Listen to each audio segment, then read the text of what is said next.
बहुत दिनों से मेरे अंदर एक द्वंद्व चल रहा था और मैं आज अपने आप को भाग्यशाली महसूस करती हूँ कि मैं इस प्लेटफॉर्म पे आपके साथ ये सारी बातचीत शेयर कर रही हूँ।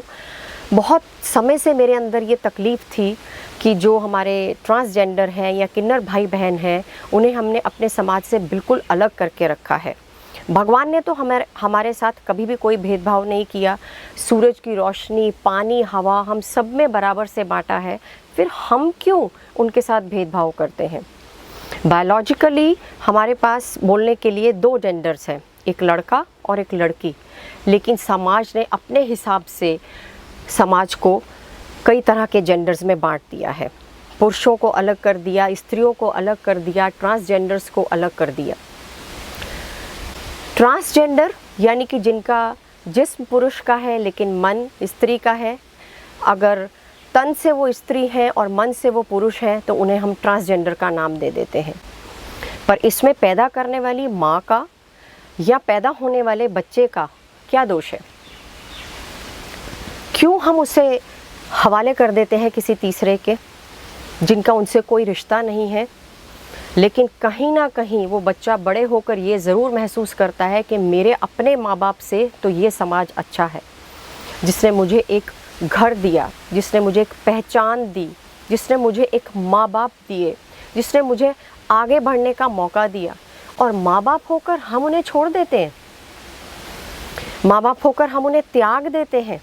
क्या कलेजा नहीं कांपता अपने बच्चे को किसी और के हवाले करते हुए? क्या रूह नहीं हिलती कि उसका बचपन कैसे बीतेगा, वो कैसे बड़ा होगा, उसको क्या संस्कार डलेंगे? ये सब तो छोड़ ही दीजिए। कई लोग तो अपने बच्चे को पैदा होते ही दफना देते हैं, ये बोलकर कि वो लड़की है या ये बोलकर कि ये किन्नर है। क्यों? क्या यही सिखाया है हमारी पढ़ाई लिखाई ने, हमारी संस्कृति ने?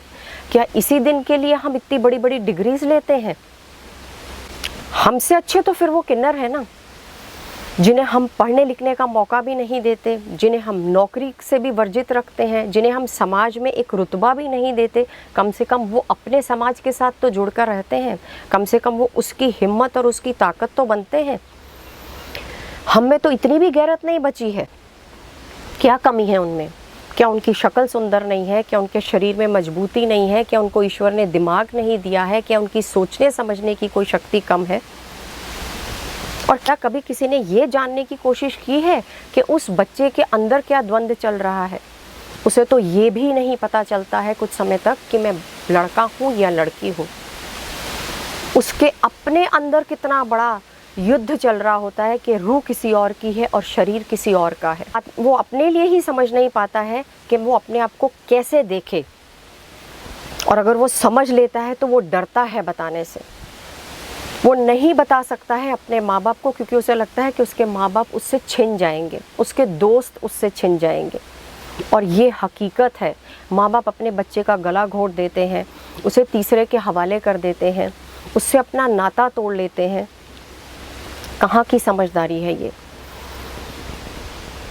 क्या उस बच्चे में कोई इमोशंस नहीं है? क्या उसे कोई हक नहीं है कि उसे माँ बाप का प्यार मिले, उसे दोस्तों का प्यार मिले, वो एक नॉर्मल जीवन व्यतीत करे, वो भी मेरे और आपकी तरह पढ़े लिखे, मेरे और आपकी तरह डिग्री हासिल करे, नौकरी करे, अपना घर परिवार बनाए? क्या कभी किसी ने उससे पूछा है कि उसे क्या चाहिए या उसे क्या महसूस होता है? क्यों हम अपने समाज को इस तरह से बांट देते हैं? क्या बहुत बड़ी ज़िंदगी है? क्या इसको हम बहुत कॉम्प्लिकेट किए बिना नहीं जी सकते हैं? क्या साधारण तरीके से नहीं जी सकते हैं कि पुरुष पुरुष के तरीके से, स्त्री स्त्री के तरीके से या किन्नर किन्नर के तरीके से जिएगा? ये किस किताब में लिखा है? क्या पुरुष स्त्रियों वाले काम नहीं करते हैं, या स्त्रियां पुरुष वाले काम नहीं करते हैं, या किन्नर सबके जैसा काम नहीं कर सकते हैं? कहाँ डिफ़ाइन किया गया है ये? और कौन डिफ़ाइन करता है इन रूल्स को? और हम होते कौन है इसे डिस्ट्रीब्यूट करने वाले? जो जैसा है उसे उस रूप में हम स्वीकार कर सकते हैं। एक अच्छा इंसान होना ही उसकी सबसे बड़ी क्वालिटी है, फिर वो चाहे पुरुष है, स्त्री है या ट्रांसजेंडर है। अगर वो सेंसिटिव है, संवेदनशील है, दूसरे की तकलीफ़ को समझता है, दूसरे की हेल्प करता है, और क्या चाहिए? पढ़ना लिखना क्या होता है? ज्ञान अर्जित करना क्या होता है? कि हम इन सब चीज़ों से ऊपर उठें, हम सबको समानता के साथ देखें, हम सबको एक नज़र से पहचानें।